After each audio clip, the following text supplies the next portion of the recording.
আসসালামু আলাইকুম। Sonargaon star flower SR school and college কর্তৃক আয়োজিত অনলাইন ক্লাসে তোমাদের সবাইকে স্বাগতম। আজকে আমি তোমাদের সাথে আলোচনা করব ফিনান্স ও ব্যাংকিং বিষয় নিয়ে। এখান থেকে আমি আজকে আলোচনা করব অষ্টম অধ্যায় মুদ্রা, ব্যাংক ও ব্যাংকিং। আমি অষ্টম অধ্যায়ের উপর আগে দুটো ক্লাস দিয়েছিলাম, সেই দুটি ক্লাসের মধ্যে অষ্টম অধ্যায়টা সম্পূর্ণ শেষ হয়নি। আজকে হচ্ছে আমার 3 নাম্বার ক্লাস এবং এই 3 নাম্বার ক্লাসের মাধ্যমেই অষ্টম অধ্যায়টা আজকে সম্পূর্ণভাবে কমপ্লিট হবে। তাহলে দেখি আমরা অষ্টম অধ্যায়ের শেষ অংশটা কি রয়েছে। ব্যাংক ব্যবসার ইতিহাস ও ক্রমবিকাশ। এই অংশটা থেকে বহু নির্বাচনী প্রশ্ন আসে খুব, তার জন্য ক্লাসটি আপনারা মনোযোগ সহকারে দেখবেন।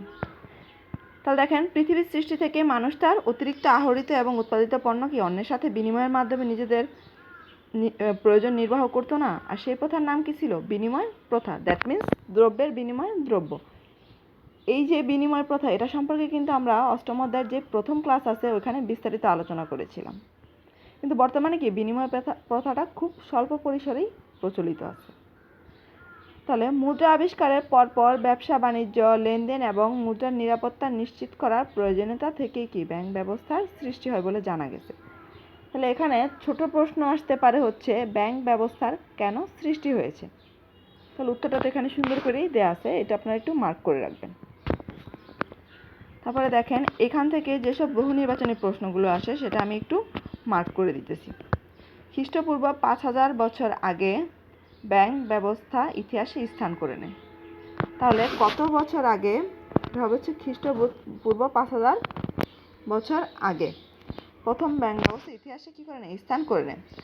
পরবর্তীতে দেখা যায় বেবিলিয়ন সভ্যতা, রোমান সভ্যতা, চৈনিক সভ্যতা, গ্রিক সভ্যতা ব্যাংকিং ব্যবসাকে কি উত্তরোত্তর উন্নতি সাধনে খ্রিস্টপূর্ব 400 সাল পর্যন্ত কি করে অবদান রাখে। তাহলে এখানে প্রশ্ন হচ্ছে কারা অবদান রাখে? তাহলে হবে কি বেবিলিয়ন সভ্যতা, রোমান সভ্যতা, চৈনিক সভ্যতা, গ্রিক সভ্যতা। আর কত সাল পর্যন্ত? এটা হবে হচ্ছে 400 সাল পর্যন্ত।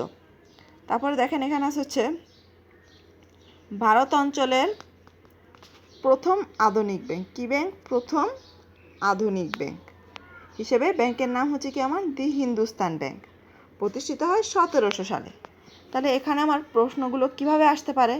1700 সালে কোন ব্যাংক প্রতিষ্ঠিত হয়? উত্তরটা হবে দি হিন্দুস্তান ব্যাংক। আবার দি হিন্দুস্তান ব্যাংক কত সালে প্রতিষ্ঠিত হয়? উত্তর হবে আমার 1700 সালে।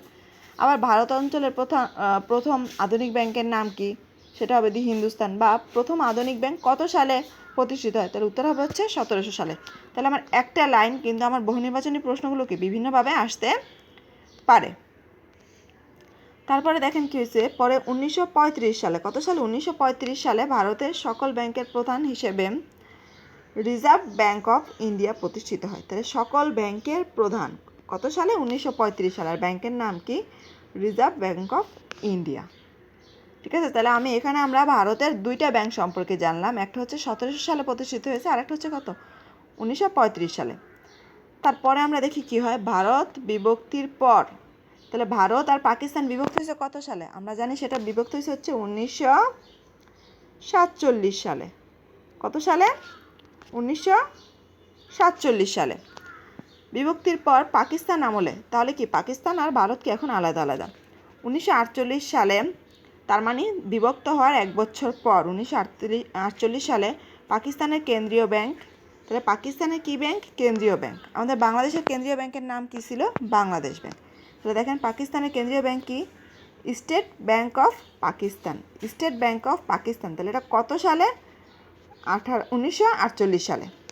ঠিক আছে, তাহলে ব্যাপারটা কি দেখলাম, যখন ভারত বিভক্ত হলো 1947 সালে, তার ঠিক 1 বছর পর 1948 সালে পাকিস্তানের কেন্দ্রীয় bank state bank of Pakistan প্রতিষ্ঠা লাভ করে, যা পূর্ব ও পশ্চিম পাকিস্তান ব্যাংকিং ব্যবসায় প্রসার ও বাণিজ্যিক প্রতিষ্ঠানদের নেতৃত্ব দান করে। তাহলে দেখেন কি পাকিস্তান? পূর্ব পাকিস্তান এবং কি পশ্চিম পাকিস্তান। তাহলে তখন কি আমাদের বাংলাদেশ কি পাকিস্তানের অধীনেই ছিল না 1971 সালের পূর্বে? তাহলে আমাদের বাংলাদেশের এবং পাকিস্তান দুই দেশেরই কি তারা ব্যাংকিং ব্যবসার প্রসার করতে অবদান রাখে বা নেতৃত্ব দান করে। তাহলে গেল ভারতের আমি জানলাম হচ্ছে আমরা ভারতের একটা ব্যাংক সম্পর্কে। ঠিক আছে, তাহলে হচ্ছে পরে দেখি কি আছে। এবার হচ্ছে দেখেন স্বাধীনতা যুদ্ধের পর এখন আমরা আসলাম কি আমাদের বাংলাদেশে। স্বাধীনতা যুদ্ধের মাধ্যমে বাংলাদেশের উৎপত্তির সাথে সাথে, তাহলে বাংলাদেশের উৎপত্তি হয়েছিল কত সালে? হচ্ছে আপনার 1971 সালে। তাহলে 1971 সালে বাংলাদেশ উৎপত্তির পর তার 1 বছর পর 1972 সালের 26শে মার্চ, কত মার্চ? 1972 সালের 26শে মার্চ কেন্দ্রীয় ব্যাংক হিসেবে বাংলাদেশ ব্যাংক রাষ্ট্রপতির আদেশে প্রতিষ্ঠিত হয়।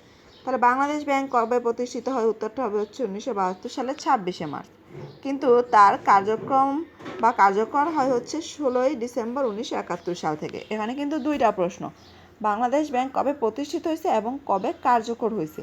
তাহলে কার্যকর হয়েছে কি আমাদের বিজয় দিবসের দিন, আর এটা কি প্রতিষ্ঠিত হয়েছে হচ্ছে 1972 সালের 26শে মার্চ কেন্দ্রীয় ব্যাংক হিসেবে। মুক্তিযুদ্ধের পরবর্তী সময়ে দ্যাট মিনস 1971 সালের পর বাংলাদেশে 12টি ব্যাংকের, কয়টি ব্যাংক? 12টি ব্যাংকের 1090টি শাখায় কর্মরত ছিল। তাহলে 1971 সালের পরে বাংলাদেশে 12টি ব্যাংক ছিল, তাদের শাখা ছিল হচ্ছে 1090টি। কিন্তু ইস্টার্ন ব্যাংকিং কর্পোরেশন এবং ইস্টার্ন মার্কেন্টাইল ব্যাংক লিমিটেড, এখানে দুইটা ব্যাংকের নাম আছে, ইস্টার্ন ব্যাংকিং কর্পোরেশন এবং ইস্টার্ন মার্কেন্টাইল ব্যাংক লিমিটেডের মালিক ছাড়া অন্যান্য ব্যাংকের মালিকগণ কী ছিল? অবাঙালি ছিল। তার মানে বাঙালি ছিল তাহলে কারা? এনারা দুজন ছিল বাঙালি হওয়ায়, এবং তাদের প্রধান অফিস কোথায় ছিল? পশ্চিম পাকিস্তানে ছিল। আর আমরা কী ছিলাম? আমরা ছিলাম পূর্ব পাকিস্তান। তাহলে ওই অফিসগুলো ছিল কোথায়? পশ্চিম পাকিস্তানে ছিল। হয় কি বাংলাদেশের ব্যাংকিং ব্যবসায় মুক্তিযুদ্ধের পর কি প্রচণ্ড সংকটে পড়ে। কেন সংকটে পড়ে? 12টা ব্যাংকের মধ্যে কি মাত্র 2টার মালিক হচ্ছে আমাদের বাঙালি ছিল, আর বাকিরা সবাই কী ছিল? পশ্চিম পাকিস্তানে ছিল। তার জন্য কি আমাদের ব্যাংকিং ব্যবসায় অনেক সংকট দেখা দিল। কথা কি বুঝতে পারছেন আপনারা? তারপরে দেখেন কি হলো, কেন্দ্রীয় ব্যাংক হিসাবে, আমি আবারও বলতেছি, কেন্দ্রীয় ব্যাংক হিসাবে Bangladesh bank, that means Bangladesh ব্যাংকই হচ্ছে আমাদের কেন্দ্রীয় ব্যাংক, আমাদের কেন্দ্রীয় ব্যাংকের নামই হচ্ছে বাংলাদেশ ব্যাংক। তাহলে কেন্দ্রীয় ব্যাংক কী কী কাজ করে দেখেন, আমি যদি প্রশ্ন করি কেন্দ্রীয় ব্যাংক বা বাংলাদেশ ব্যাংক কী কী কাজ করে? এক হচ্ছে মুদ্রা প্রচলন করে, ঋণ নিয়ন্ত্রণ করে, এবং কি ব্যাংকিং ব্যবসার অভিভাবকের দায়িত্ব পালন করে, এবং কি ব্যাংকের জাতীয়তাকরণও করেন। তাহলে এটা হচ্ছে আমার কেন্দ্রীয় ব্যাংক বা বাংলাদেশ ব্যাংকের কাজ, যার কারণে নিম্নলিখিত 6টি রাষ্ট্রায়ত্ত ব্যাংক জন্মলাভ করে। কয়টি? 6টি। তাহলে রাষ্ট্রায়ত্ত ব্যাংকের নামগুলো মুখস্থ করে ফেলবেন। 6টি রাষ্ট্রায়ত্ত ব্যাংক যখন সোনালী ব্যাংক, অগ্রণী, জনতা, রূপালী, পূবালী এবং কি উত্তরা ব্যাংক। এদের মধ্যে শুধু সোনালী এবং অগ্রণী ব্যাংক ছাড়া সবগুলি কি ক্রমশ বিরাষ্ট্রীয়করণ করা হতে শুরু হলো। তাহলে 4টা ব্যাংক বিরাষ্ট্রীকরণ শুরু হলো। তারপরে দেখেন 70 দশকে এবং 80 দশকে, তারপর আসছে হচ্ছে 90 দশকে কী হইল। তাহলে আমার হচ্ছে 70-এর দশকে অনুধাবন করা যায় যে রাষ্ট্রীয় ব্যাংকগুলো কি যেই কাঙ্ক্ষিত ভূমিকা আছে সেটা কি পালন করতে পারছে না। এটা তাহলে কত দশকে দেখা যায় সেটা অনুধাবন করা যায়? উত্তরটা হবে হচ্ছে 70 দশকে। অথবা 70 দশকে কি হয়? রাষ্ট্রীয় ব্যাংকগুলো কাঙ্ক্ষিত ভূমিকা পালন করতে ব্যর্থ হয়। তাহলে 80 দশকে শুরু হয় বিরাষ্ট্রীকরণ প্রক্রিয়া। কত দশকে? 80 দশকে বিরাষ্ট্রীকরণ প্রক্রিয়া শুরু হয়। 80 দশকের পরেই আসে কি 90-এর দশক। ওই সময় কি বেসরকারি খাতে অনেকগুলো নতুন নতুন ব্যাংকের অনুমতি দেওয়া হয়। বর্তমানে দেখেন বাংলাদেশে 4টি সরকারি ব্যাংক, 4টি বিশেষায়িত এবং কি 30টির অধিক বেসরকারি ব্যাংক কার্যকর রয়েছে। এই তথ্যগুলো কি আপডেট হয়, কিন্তু আপনাদের বইতে যেই তথ্যটা দেওয়া আছে আমি কি সেটাই আপনাদের কাছে বললাম। তাহলে আপনাদের বাড়ির কাজ হচ্ছে, আমি যেহেতু বলছি যে এই চ্যাপ্টারটা আমাদের বহু নির্বাচনী প্রশ্নের জন্য খুবই ইম্পর্টেন্ট, তার জন্য বাড়ির কাজ আমি এই চ্যাপ্টার থেকে শুধু বহু নির্বাচনী প্রশ্নই দিব। সেটা আপনারা এখান থেকে হচ্ছে 20টা বহু নির্বাচনী প্রশ্ন লিখবেন, লিখে আমার পার্সোনাল হোয়াটসঅ্যাপ নাম্বারে পাঠিয়ে দিবেন। আর আজকেই তো আমাদের অষ্টম অধ্যায় শেষ। এই বিষয়ে যদি অষ্টম অধ্যায় বুঝতে কারো কোনো সমস্যা থাকে সেটা আমাকে পার্সোনালি জানাবেন, আমি সমস্যার সমাধান করার চেষ্টা করব।